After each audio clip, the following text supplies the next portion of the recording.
Hello friend, this is Mamta Sharma and welcome to first beam. दोस्तों, आज हम जो कंटेंट पढ़ने जा रहे हैं उसका नाम है अभिरुचि और रुचि। सीडीपी के अकॉर्डिंग ये हमारा 11वां चैप्टर है। इससे पहले मैंने 10 चैप्टर करवा दिए हैं, उनको आप अच्छे से देख लीजिए, समझ लीजिए और इसको भी आप ध्यान से समझिए, ध्यान से सुनिए ताकि आपको अच्छे से समझ आए।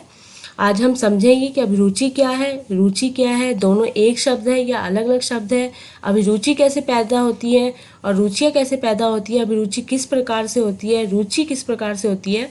तो आज हम इन सब चीज़ों के बारे में पढ़ेंगे। और ये मैंने कहीं भी आपको किसी और चैनल पे चाहे कहीं भी आपको ये दोनों इकट्ठे एक जगह देखने को नहीं मिलेंगे।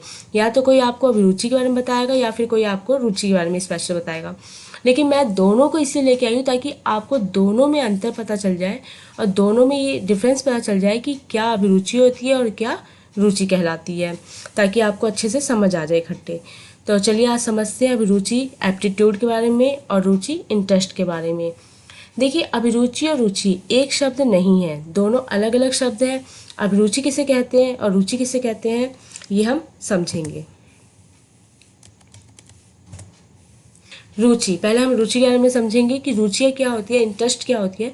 रुचि हमारे शरीर में एक प्रकार की अभिप्रेरक यानी कि मोटिवेटिंग शक्ति है जो व्यक्ति को संज्ञानात्मक, भावात्मक तथा क्रियात्मक रूप से कार्य करने को प्रेरित करती है या फिर किसी भी कार्य को करने से हमें प्रसन्नता तथा संतुष्टि प्राप्त होती है, या जिस कार्य को हम मन से संपन्न करते हैं, मतलब मन से पूरा करते हैं, तो वह क्या कहलाती है, हमारी रुचि कहलाती है। जैसे हम कभी भी किसी भी कार्य को हम मन से करते हैं और खुश होकर करते हैं, हमें जिस कार्य को करने में मज़ा आता है और संतुष्टि प्राप्त होती है, उसको करने में हम बोर महसूस नहीं करते अपने आप को, तो वो क्या होती है, उस कार्य के प्रति हमारी रुचि होती है। उस रुचि के कारण ही हम उस कार्य को अच्छे से करते हैं। जैसे मान लीजिए एक बच्चा है, उसको पढ़ना अच्छा नहीं लगता, फिर भी उसको ज़बरदस्ती पढ़ाया जाता है क्योंकि उसको पढ़ना ज़रूरी है, उसका पढ़ना काम है, बट वो क्या है, पढ़ना नहीं चाहता। क्यों? क्योंकि उसका इंटरेस्ट नहीं है। अगर वही बच्चा है, उसे डांस में बहुत इंटरेस्ट है, उसको बोल दिया जाए जा तू डांस कर ले, अब डांस करना है अब तुम्हें, तो वो इंटरेस्ट के संग क्या करेगा, डांस करेगा, रुचि के संग डांस करेगा, क्योंकि उसको डांस अच्छा लगता है, डांस करना। तो जिस काम के प्रति हमारी रुचि होती है उस काम को हम प्रसन्नता से करते हैं, खुशी के साथ करते हैं, संतुष्टि प्राप्त होती है, तो वो क्या कहलाती है, रुचि कहलाती है, इंटरेस्ट कहलाती है। अभिरुचि, अभिरुचि का संबंध क्षमता और कौशलों से होता है। कैपेसिटी, एक इंसान के अंदर किसी भी कार्य को करने के लिए कितनी कैपेसिटी है, कितना स्किल है, वो क्या है, उसकी अभिरुचि, एप्टीट्यूड है। रीली के अनुसार कुछ मनोवैज्ञानिकों ने अपनी राय प्रस्तुत की है। चलिए पढ़ते हैं। रीली के अनुसार अभिरुचि बालकों में एक प्रेरणात्मक बल के रूप में कार्य करता है, जिसके परिणाम स्वरूप वह किसी वस्तु को अन्य वस्तु से अलग कर उस पर विशेष ध्यान देता है। जैसे आपको मैं बताती हूँ कि कोई व्यक्ति है, उसने पहले किसी भी कार्य को अच्छे से किया। पहले मान लीजिए उसको पहली बार किसी उसमें डांस करवाया गया, किसी भी समारोह में डांस करवाया गया। उसने कभी डांस नहीं किया था, आज तक पहले उसने कभी नाच गाना नहीं किया था। उसको पहली बार डांस करवाया गया, उसने कहा वाह बड़ा मज़ा आता है, मैंने दिल खोल के आज अपने पैर थिरथराए, बहुत मज़ा आया मुझे। उसने क्या किया, अपने घर में भी वो डांस करना शुरू कर दिया हर दिन। अब उसको डांस करते करते क्या हो गया, जो उसकी रुचि थी वो अभिरुचि में बदल गई। ये चीज़ मैं आपको बाद में एक बार और समझा दूंगी, क्योंकि आगे और भी लिखा आएगा, तो उसमें आपको समझाऊंगी कैसे रुचि अभिरुचि में बदलती है।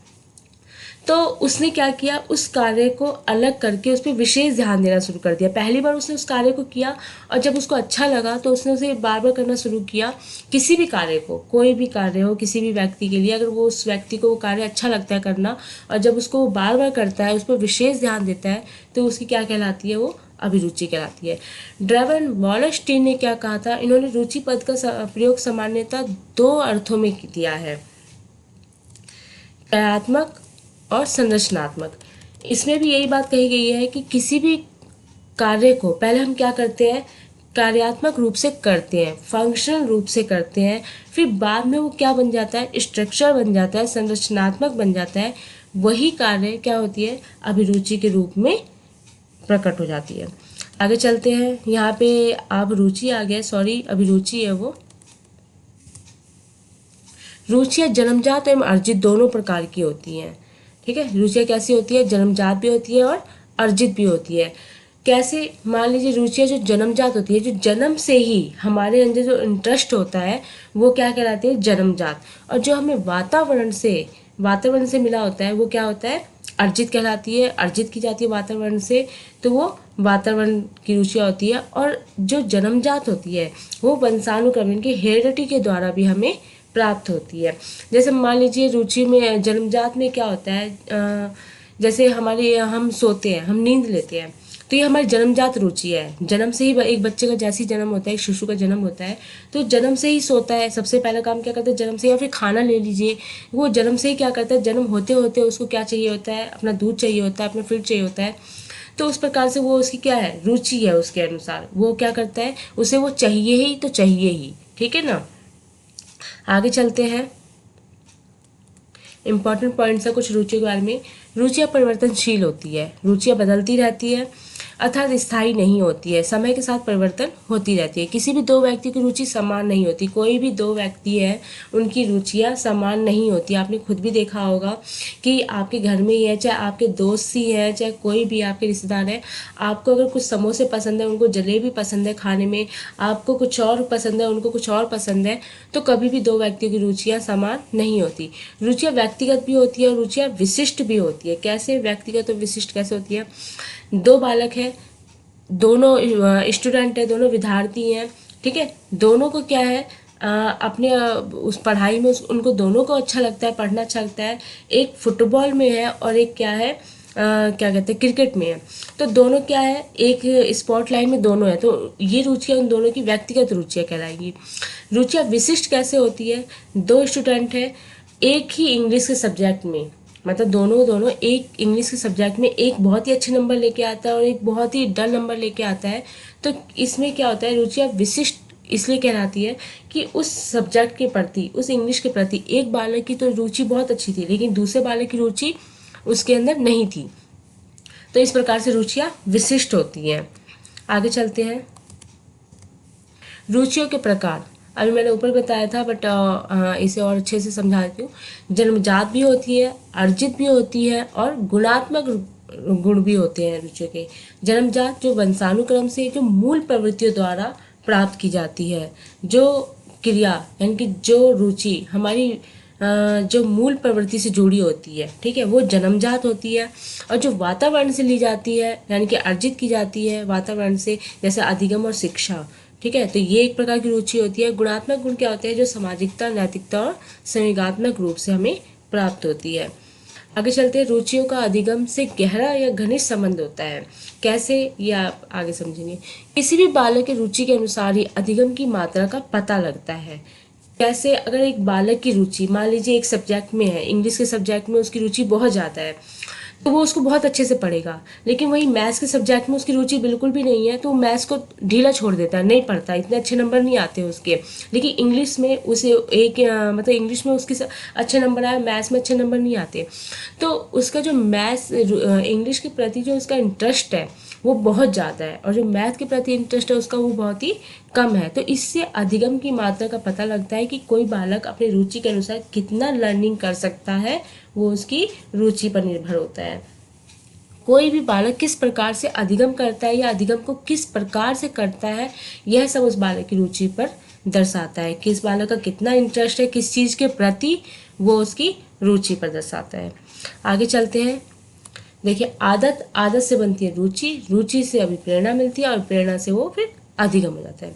कैसे, जब किसी भी चीज़ की हमें आदत होती है, मान लीजिए जैसे हमने किसी चीज़ के लिए आदत बनाई और वो आदत हमारी रुचि में कन्वर्ट हो गई, फिर रुचि से क्या हुई, हमें अभिप्रेरणा मिला, और अभिप्रेरणा से क्या हुआ, वो हमारा अधिगम में, यानी कि हमें लर्निंग होगी हमारी, अब उसे मतलब रूटीन में आ गया कि हमें करना है तो करना ही है। जैसे मान लीजिए एक बच्चा है, वो जब वो पढ़ने के उसमें आया, जब उसने पढ़ना स्टार्ट किया, स्कूल जाना शुरू किया, तो उसकी पहले वो आदत बनी कि रोज़ डेली स्कूल जाना ही जाना है मेरे को। फिर उसके बाद स्कूल में उसके संग अच्छा होने लग गया, उसे अच्छा लगा पढ़ना, तो उसका इंटरेस्ट आ गया उसमें, फिर उसे अभिप्रेरणा मिलने लगी और कि भाई मैं अच्छा कर रहा हूँ। फिर उसके बाद उसे क्या हुआ, वो उसे लर्निंग में चेंज हो गया।